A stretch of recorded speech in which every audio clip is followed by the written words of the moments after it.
ఈ year pan India సినిమాల జోరు కాస్త ఎక్కువగానే కనిపిస్తోంది. నార్త్ నుంచి ఒక్కరు కూడా పోటీలో లేకపోయినా తెలుగు, తమిళ ఇండస్ట్రీలో మాత్రం ఈ రేంజ్ సినిమాల జోరు కాస్త ఎక్కువగా కనిపిస్తోంది. తెలుగు సినిమాలకు పాన్ ఇండియా సక్సెస్లు కొత్త కాకపోయినా తమిళ జనాలు మాత్రం ఆ సెగ్మెంట్లో తమ హీరోలు ప్రూవ్ చేసుకునే టైం కోసం ఎదురు చూస్తున్నారు. దేవరా, గేమ్ చేంజర్, హరిహర వీరమల్లు, పుష్ప 2 ఇలా టాలీవుడ్ నుండి ఈ ఏడాది రాబోయే పాన్ ఇండియా సినిమాలు నంబర్ సాలిడ్ గానే కనిపిస్తోంది. అన్ని హై ఎక్స్పెక్టేషన్స్ ఉన్న సినిమాలే కావటంతో వీటి సక్సెస్ సౌండ్ కూడా ఆ రేంజ్ లోనే ఉండే ఛాన్స్ ఉందనే టాక్ వినిపిస్తోంది. సెప్టెంబర్ 27న దేవరతో మొదలై అక్టోబర్, నవంబర్, డిసెంబర్ నెలలో మన సినిమాలు మార్కెట్ ని రూల్ చేసేందుకు డేట్స్ అడ్జస్ట్ చేసుకుంటున్నాయి.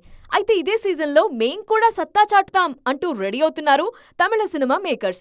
ఇప్పటి వరకు తమిళ సినిమా పాన్ ఇండియా స్థాయిలో తన ఇంపాక్ట్ చూపించలేదు. అందుకే టాలీవుడ్ సినిమాలతో పోటీ లేకుండా సేఫ్ జోన్ సెలెక్ట్ చేసుకోవటం బెటర్ అనే సజెషన్స్ వినిపిస్తున్నాయి. విజయ్ హీరోగా తెరకెక్కిన the greatest of time September 5న రిలీజ్ కి రెడీ అవుతోంది.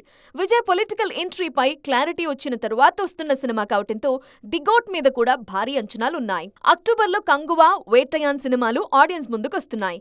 రెండు భారీ బడ్జెట్, భారీ యాక్షన్ సినిమాలు. దీంతో తెలుగు సినిమాలతో పాటు ఈ రెండు సినిమాలు కూడా ఒకదానితో ఒకటి పోటీ పడాల్సిన పరిస్థితి ఉంటుంది. ఇంత టఫ్ ఫైట్ లో తమిళ సినిమాలు ప్రూవ్ చేసుకుంటాయా? అప్కమింగ్ సినిమాలతో పాన్ ఇండియా మార్కెట్లో తమ మార్కు చూపిస్తాయా? Let's wait and see.